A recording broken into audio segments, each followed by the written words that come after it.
Shadows in the Terminal. Part 1. The Protocol of Suspicion.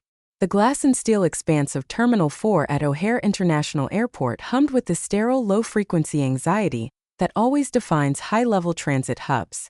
It was 3:15 p.m. on a drizzly Thursday, and Maya Vance walked through the departure concourse with the fluid, measured pace of someone who had spent her entire adult life navigating high-security environments. Maya was 34, impeccably composed, and wore a sharply tailored charcoal blazer over an unbranded black silk blouse.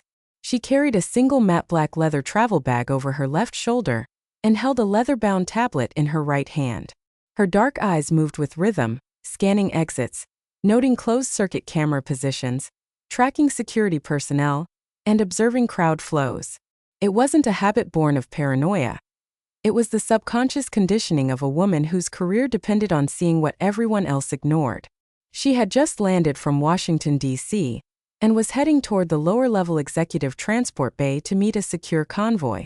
In her pocket sat an encrypted mobile device that vibrated every 6 minutes, pinging a classified server at the Department of Homeland Security's Office of Intelligence and Analysis. Maya was the Deputy Regional Director of Federal Security Operations, a position that carried top-tier clearance, oversight over critical infrastructure networks, and an authority that bypassed municipal, state, and local law enforcement agencies.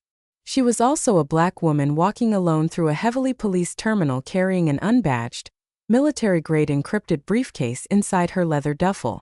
Near Gate B12, 2 officers from the Department of Aviation Police stood near a newsstand.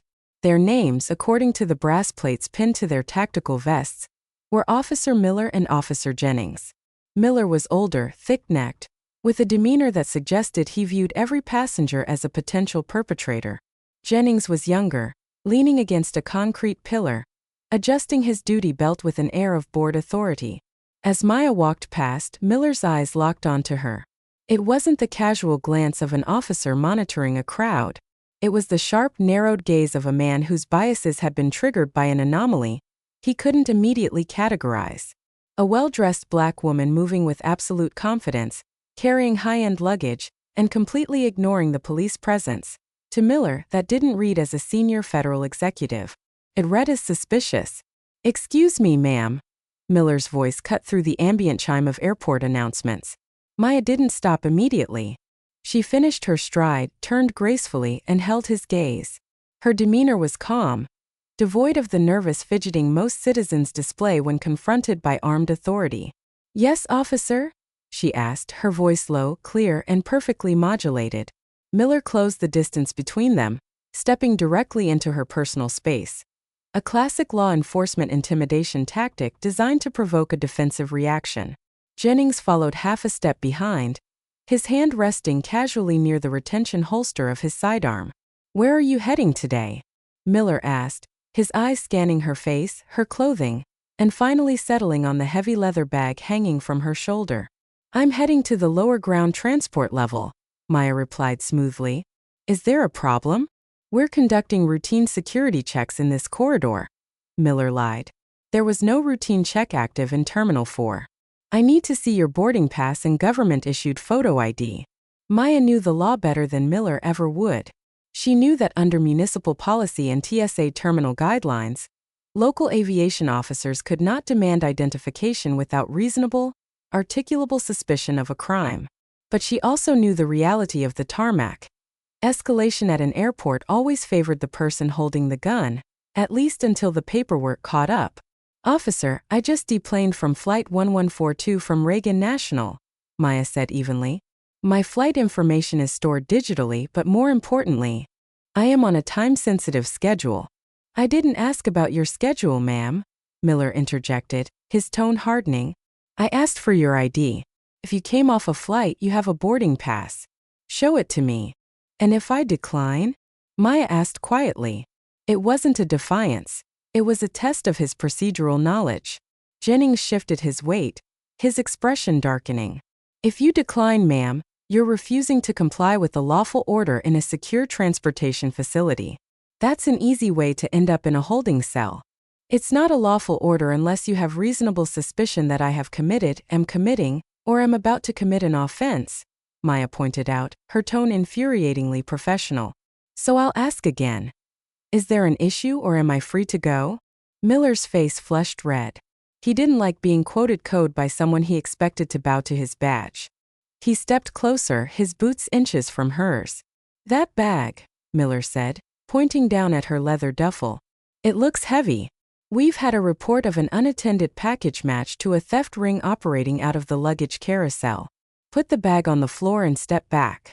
No, Maya said. The refusal was so instantaneous, so absolute, that Miller froze for a fraction of a second.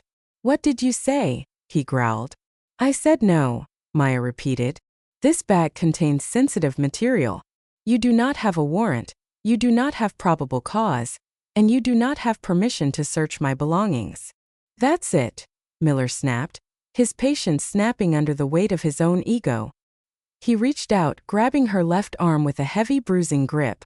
You're under arrest for obstruction of justice and resisting an officer. Officer Miller, I strongly advise you to take your hands off me, Maya warned, her voice dropping into a register that should have terrified him. It was the tone of a person who possessed absolute power and was offering a final mercy before deploying it. Instead, Miller yanked her arm behind her back. Jennings moved in simultaneously, grabbing her right wrist.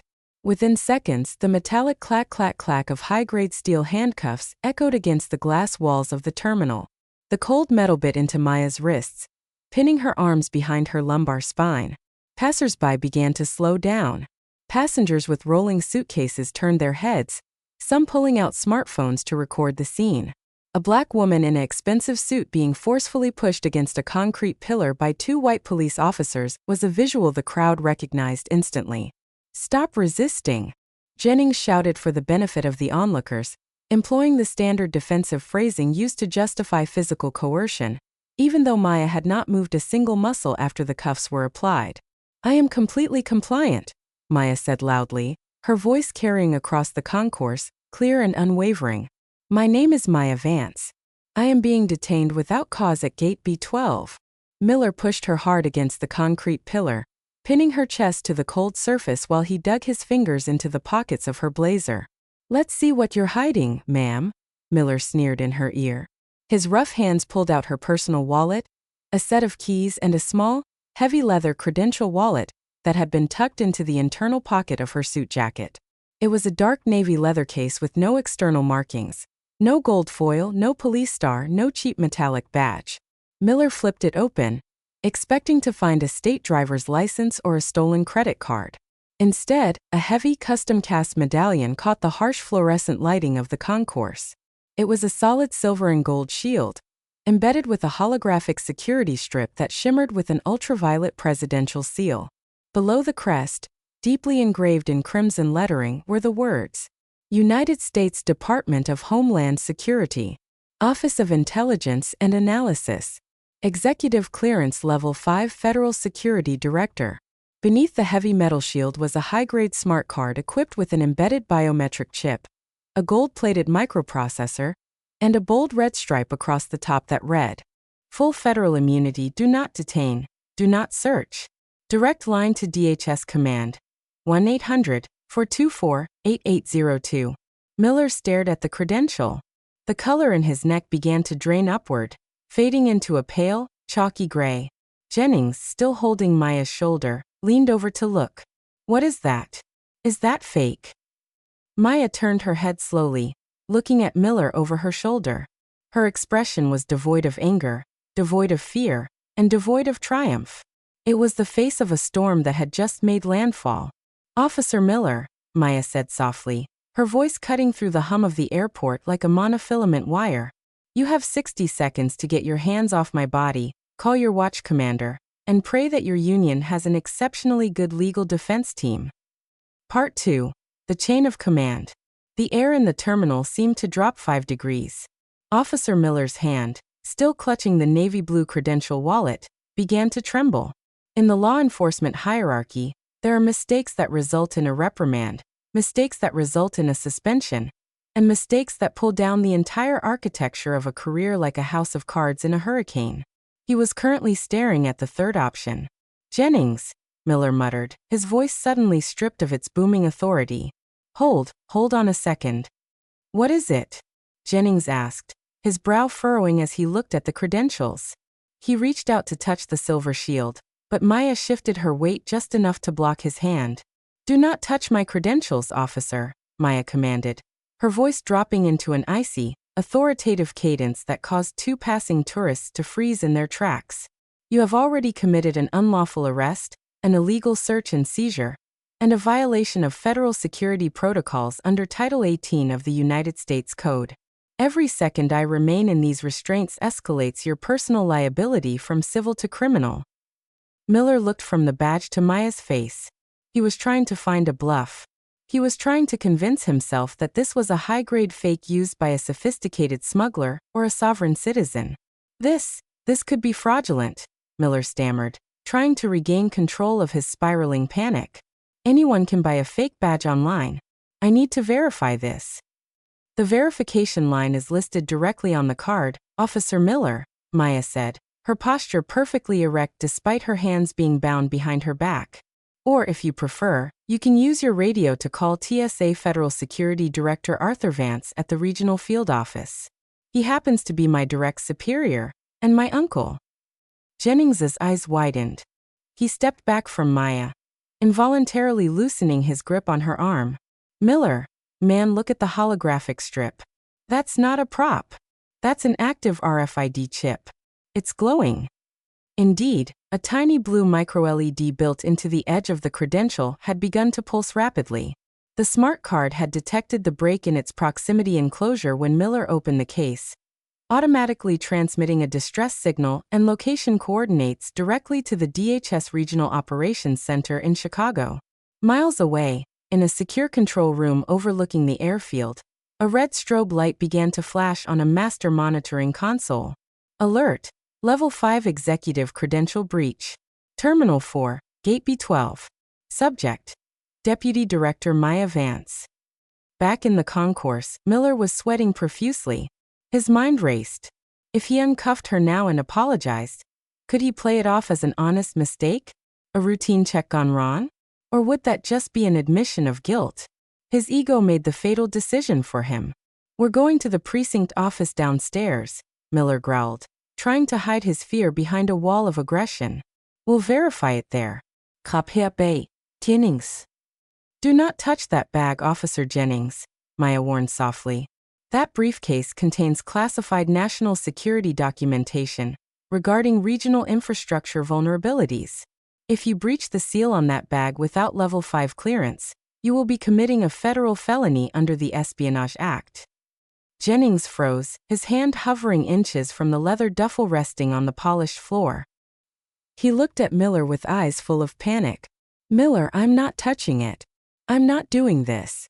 Pick up the bag, Jennings," Miller shouted, his voice cracking. "She's bluffing. She's trying to intimidate us." Before Jennings could make a decision, the low, ambient noise of the airport was torn apart by the sound of heavy, rapid footsteps echoing down the concourse. A squad of 6 men dressed in dark tactical gear, wearing vests emblazoned with the bold gold letters TSA Federal Inspector and U.S. Marshal, came charging around the corner of Concourse B. Leading them was a tall, silver-haired man in a bespoke charcoal suit, flanked by 2 armed federal air marshals with their sidearms drawn at a low-ready position. It was Arthur Vance, Federal Security Director for the Midwest region. Passengers scattered, pulling their children back as the federal tactical team flooded the corridor. "Police! Stand down!" shouted the lead air marshal, his weapon pointed directly at Officer Miller's chest. "Step away from the deputy director. Put your hands in the air now." Miller's jaw dropped. His heart hammered against his ribs like a trapped bird. "Wait. Hold on. We're aviation police. We're conducting an investigation. You are in possession of a federal executive without authorization," Arthur Vance roared, his voice booming across the terminal with the force of an oncoming train. He strode forward, his face a mask of absolute fury. "Uncuff her. Right now." Miller's hands were shaking so violently he dropped his handcuff keys. They clattered against the terrazzo floor. "Jennings! Pick him up. Uncuff her," Miller yelled, his voice rising to an embarrassing squeak. Jennings dropped to his knees, snatched the keys off the floor, and scrambled to unlock the steel bracelets around Maya's wrists. The moment the cuffs clicked open, Maya brought her arms forward, calmly rubbing the red impressions left on her skin. She didn't shake. She didn't shout. She simply adjusted her charcoal blazer, smoothing out the wrinkles. Arthur Vance reached her side, his eyes scanning her face for injuries. "Maya, are you all right?" "I'm fine, Director," Maya said, her voice remaining impossibly steady. Officers Miller and Jennings decided to execute an unauthorized stop, ignored my credentials, attempted an illegal search of my state-sanctioned baggage, and physically restrained me after being warned of my status. Arthur turned to face Miller. The look in the older man's eyes was terrifying.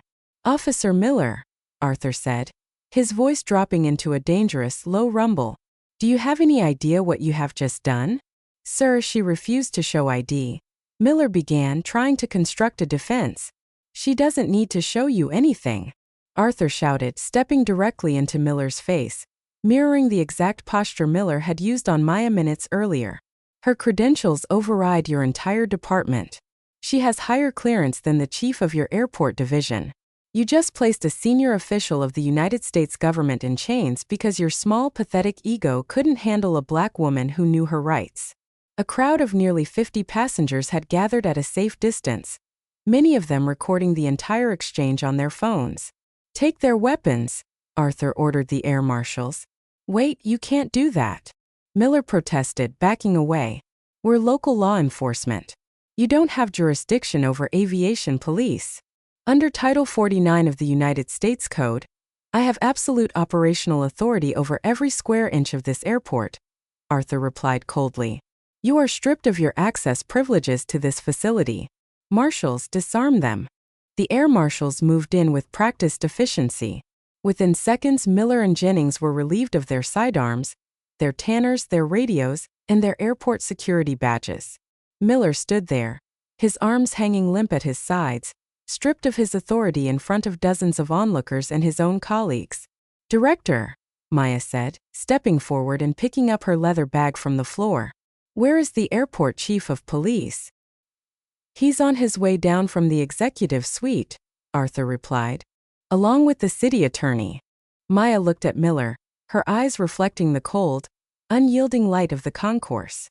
"Good," Maya said softly. "Tell them to bring their pens. They're going to be signing a lot of paperwork before the sun sets." Part 3, The Price of Arrogance. The conference room on the 5th floor of the administrative wing was wrapped in floor-to-ceiling glass, offering a sweeping view of the tarmac below. But inside, the atmosphere was suffocatingly tense. Seated at the long oak table was Chief Thomas Harrison, head of the airport police department, flanked by 2 city attorneys in expensive suits. Harrison was a man in his late 50s, his uniform adorned with gold braid, but his posture was slumped, his forehead glistening with a fine sheen of sweat. Across from them sat Maya Vance. She had changed her blouse in the executive washroom, refreshed her appearance, and now sat with a hot cup of black coffee in front of her. To her right sat Arthur Vance, his arms crossed over his chest, his expression unreadable. To her left was a senior legal counsel from the Department of Homeland Security. In the corner of the room, standing under the watchful guard of 2 armed U.S. Marshals, were Officers Miller and Jennings. They were no longer wearing their duty vests or belts. They looked small, vulnerable, and deeply afraid.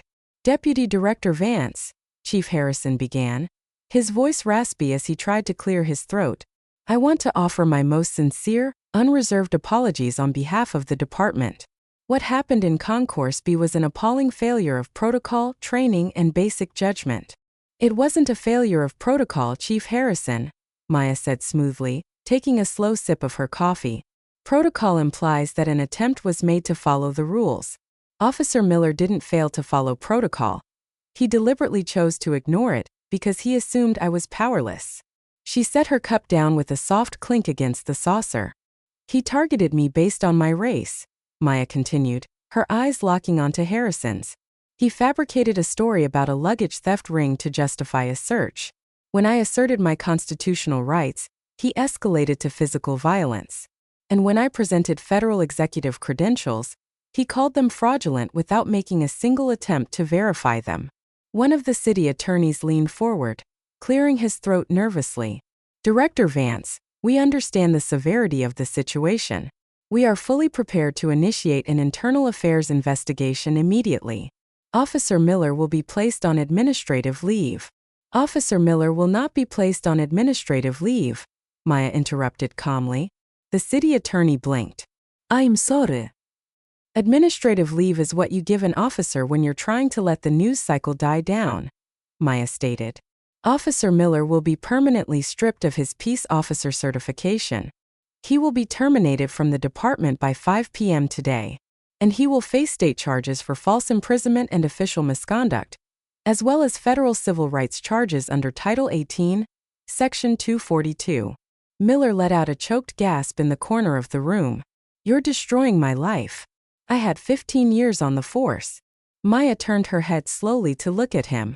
Her gaze was as cold as an Arctic winter. You destroyed your own life the moment you decided that your personal prejudices were more important than the law you swore to uphold, Maya said evenly. You used your badge as a weapon to humiliate a citizen. Today you learned that the law applies to you too. Chief Harrison looked at the city attorney, who gave a faint, resigned shake of his head. The city had no leverage here.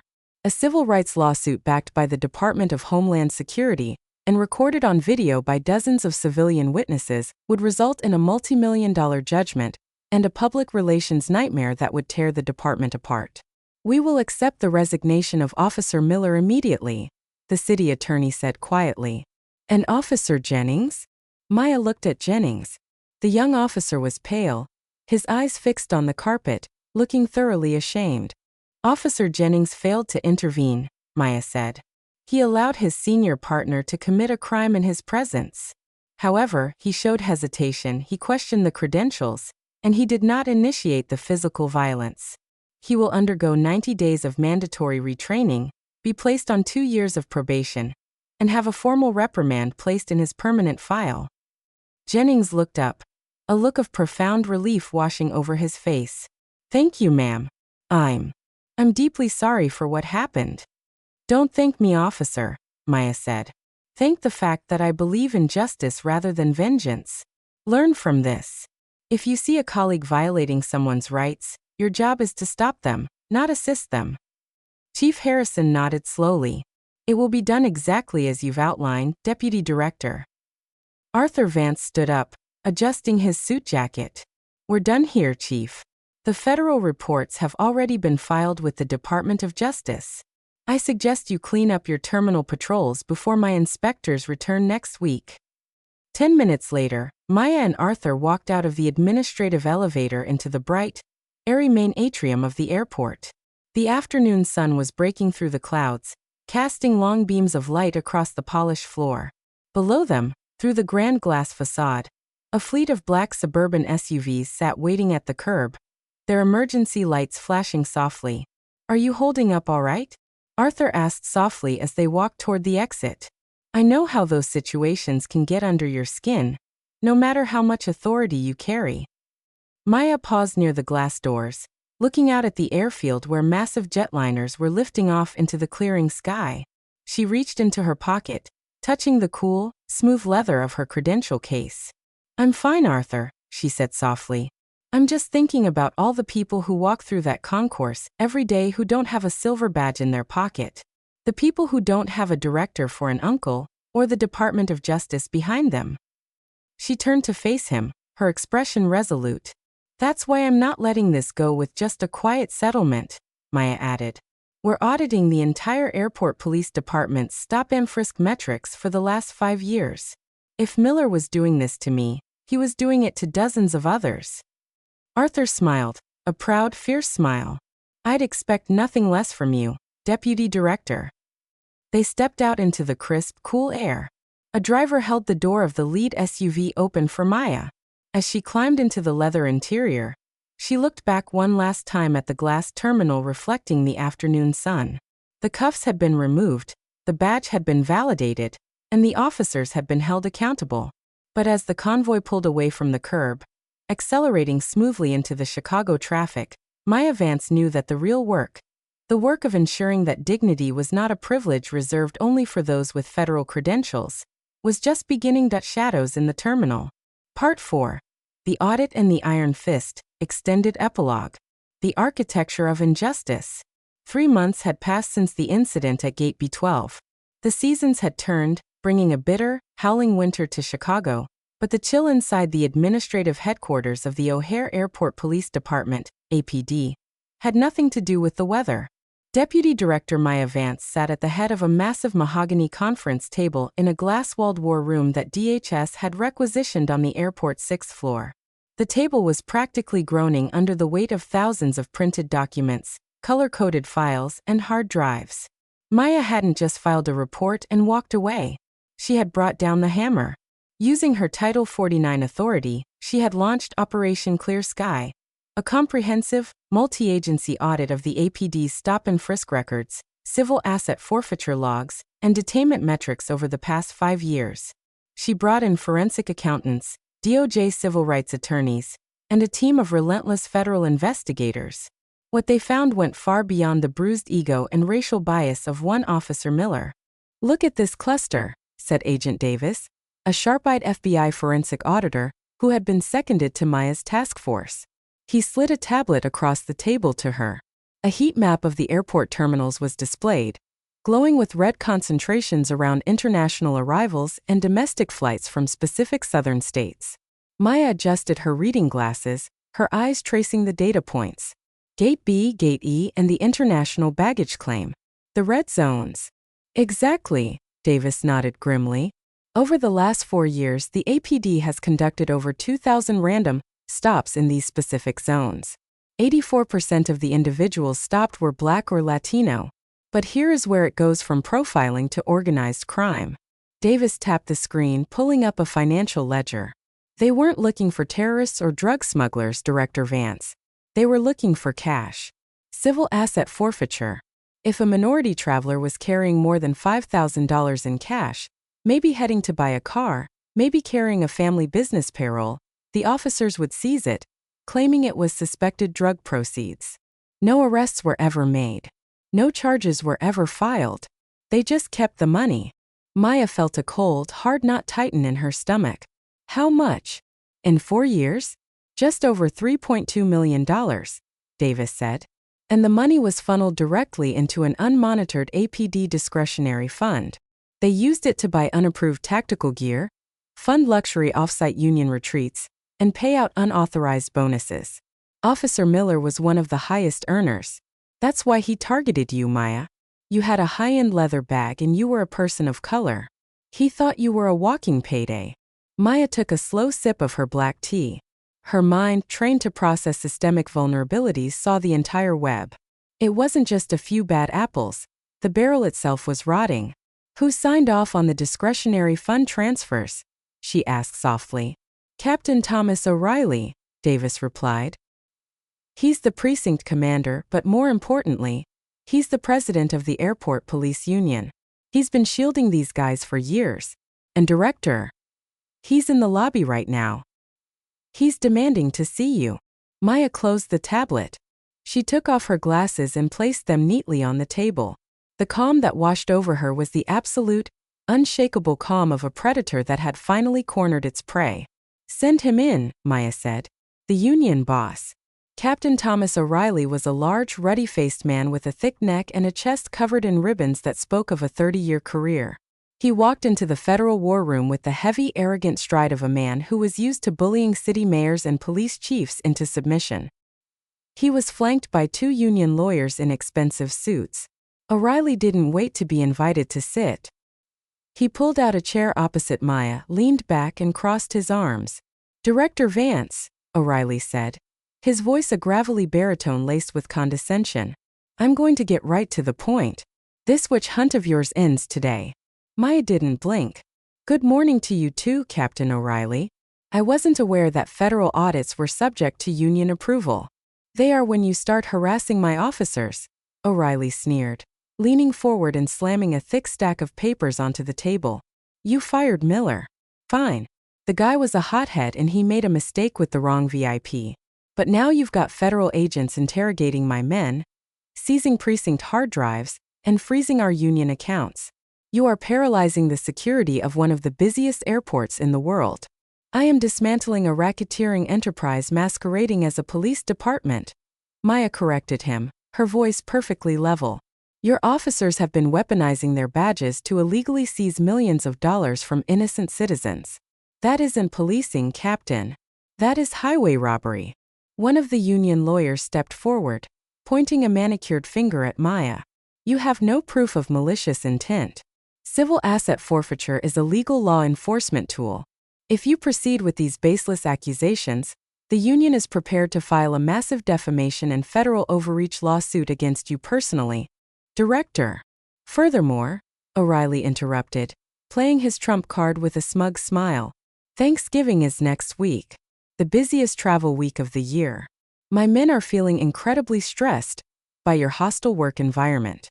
It would be a real shame if there was a sudden massive outbreak of the blue flu. If 300 aviation police officers call in sick on Tuesday morning, this airport shuts down. The city loses millions. The airlines lose millions. And the mayor will have your head on a platter. He sat back, waiting for the threat to sink in. Extortion by mass strike was the ultimate weapon of corrupt police unions. He expected Maya to pale, to negotiate, to back down. Instead, Maya reached into her blazer, pulled out a sleek silver pen, and began to slowly click it. Click, click, click. Are you finished, Captain? She asked. O'Reilly frowned, his smugness faltering slightly at her lack of reaction. I'm offering you a way out, Vance. Pack up your boxes. Issue a statement that the audit found minor administrative errors. Unfreeze our funds. If you do that, the airport stays open, and we can all go back to doing our jobs. Maya stopped clicking the pen. She set it down precisely parallel to the edge of the table. Captain O'Reilly, Maya began, her voice dropping into that terrifying, icy register that had frozen Officer Miller 3 months ago. You seem to be operating under the delusion that we are negotiating. We are not. The checkmate. Maya pressed a button on her intercom. Agent Davis, you can bring them in now. The heavy glass doors of the war room slid open. Into the room walked not local police, but the special agent in charge of the FBI's Chicago field office, accompanied by 6 armed FBI agents wearing tactical vests. Behind them stood a severe-looking woman carrying a locked briefcase, the United States Attorney for the Northern District of Illinois. O'Reilly stood up so fast his chair tipped over and crashed to the floor. The color drained from his ruddy face. What the hell is this? This is the end of your leverage, Maya said, remaining seated, projecting absolute authority. Did you really think I would initiate an audit of this magnitude without preparing for your inevitable retaliation? Maya picked up a thick, red-banded folder from the table and tossed it toward O'Reilly. It slid to a halt right at the edge of the table. Yesterday evening, a federal grand jury handed down a 42-count sealed indictment, Maya explained, her words striking like physical blows. The charges include conspiracy to deprive civil rights, wire fraud, money laundering, and violating the RICO Act. The primary targets are 15 officers of the APD, 2 of your union treasurers, and you, Captain O'Reilly. This is a bluff, O'Reilly stammered, looking at the FBI agents, sweat suddenly beading on his forehead. You can't arrest the union president. The airport will go into chaos. I control the men. You don't control anything anymore. The U.S. attorney stepped forward, her voice sharp and uncompromising. We have the bank records. We have offshore accounts in the Bahamas where you personally diverted over $600,000 of seized civilian cash. And we have the cooperation of Officer Miller, who flipped on you 2 weeks ago to avoid a federal penitentiary sentence. O'Reilly looked like he had been struck by lightning. The lawyers flanking him immediately took a step back, physically distancing themselves from their client the moment the word RICO was spoken. As for your threat of a strike, Maya continued, standing up and buttoning her charcoal blazer, under the emergency provisions of the Aviation and Transportation Security Act, I signed an executive order at 4 a.m. this morning. The policing jurisdiction of O'Hare International Airport has been temporarily federalized. She walked around the table, approaching the trembling union boss.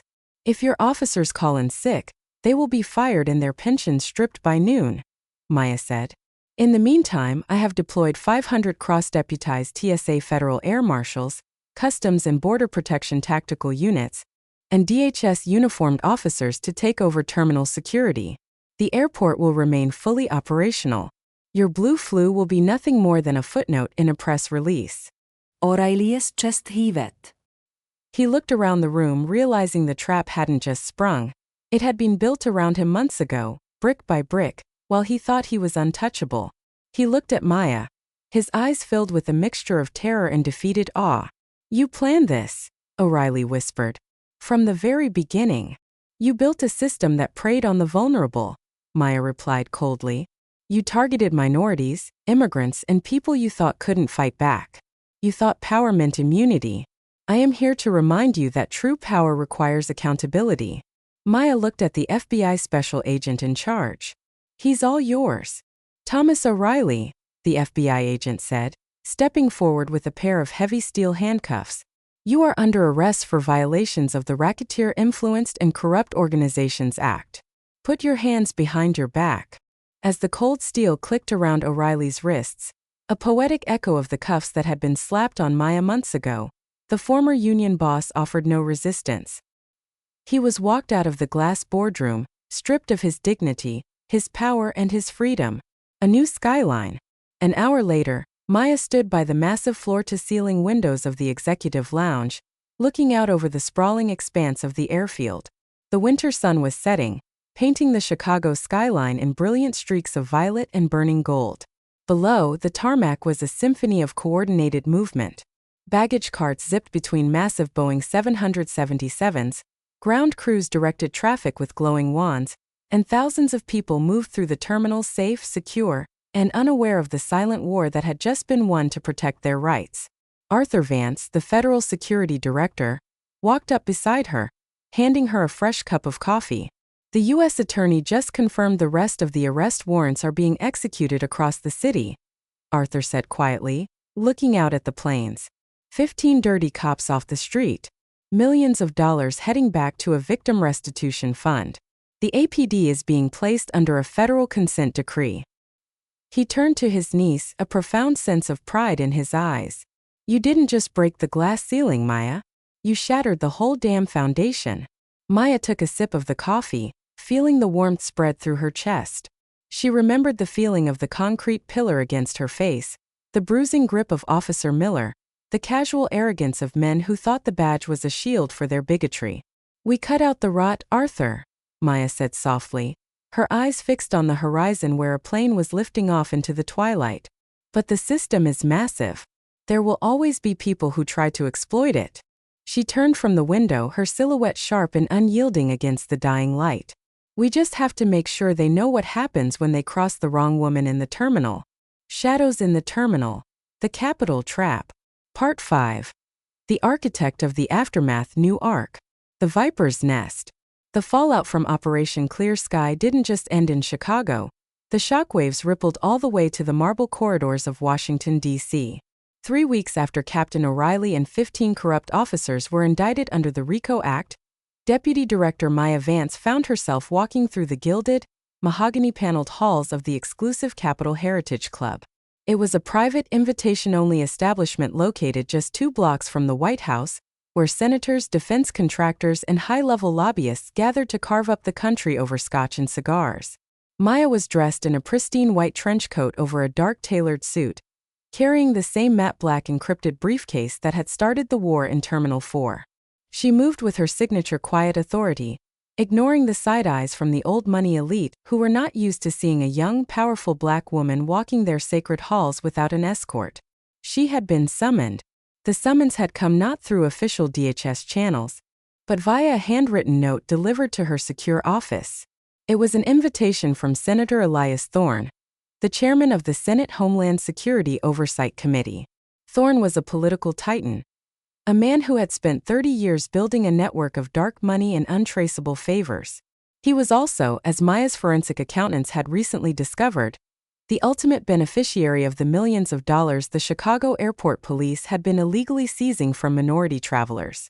The seized cash had been washed through a labyrinth of shell companies and quietly funneled into Thorne's re-election super PAC. Maya reached the heavy oak doors of the private dining suite, flanked by 2 massive men wearing earpieces and ill-fitting suits, Thorne's private security. They stepped in front of the door, blocking her path.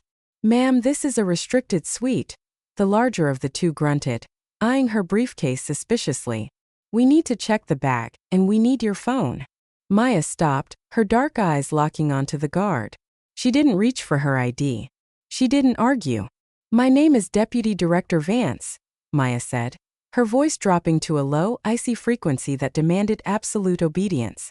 "If you attempt to touch my federal property, I will have you arrested for assaulting a federal officer and obstructing a Homeland Security investigation. Step aside." The guard hesitated, his hand hovering near his hip, but the sheer, uncompromising weight of her authority made him blink. He looked at his partner, who gave a nervous nod, and they slowly parted. Maya pushed open the oak doors and stepped into the viper's nest. The illusion of leverage. Senator Thorne was sitting at a long, polished dining table, a crystal glass of bourbon in his hand. He was a man in his late 60s, with perfectly coiffed silver hair and a smile that never quite reached his cold, calculating eyes. Standing behind him were 3 high-priced Washington lawyers and a retired military general, who now worked as a private intelligence fixer. "Director Vance," Thorne said, remaining seated. He gestured lazily to an empty chair at the opposite end of the vast table. "Please, seat." "I apologize for the dramatic setting, but the nature of our conversation required discretion." Maya did not sit. She remained standing near the door, her briefcase resting easily at her side. "Senator Thorne," Maya replied, her tone perfectly neutral, "I was informed this was an urgent matter regarding national infrastructure security. If this is a social call, I have a flight to catch." Thorne chuckled, a dry, rattling sound. "Always the tireless public servant. Let's skip the pleasantries, Maya. May I call you Maya?" "You may call me Deputy Director." Thorne's smile tightened into a grimace. He leaned forward, lacing his fingers together. "Very well, Deputy Director," Thorne said, dropping the friendly facade. "Let me explain how this city works. You went into Chicago like a wrecking ball. You arrested police officers. You seized union funds. You made a lot of noise. Some people think that makes you a hero. I think it makes you a liability." "Enforcing federal law is not a liability, Senator," Maya countered. "It is the job description. Don't quote the manual at me." Thorne snapped, his fist coming down on the table. "Do you have any idea how much damage you've done? The APD union was a critical fundraising apparatus. The discretionary funds you seized were tied to very important, very powerful people in this room. You stepped out of your lane, Vance." One of the lawyers stepped forward, placing a thick manila folder on the table. "Director," the lawyer said in a slick, patronizing tone, "we have drafted a series of internal memos. Tomorrow morning, the Oversight Committee will announce an investigation into your conduct. We have sworn affidavits from the Chicago officers claiming you used federal intimidation tactics, abused your clearance, and targeted local police for political gain." Thorne smiled darkly. "We are going to freeze your security clearance, drag you in front of a televised Senate hearing, and destroy your reputation. By the time I'm done with you,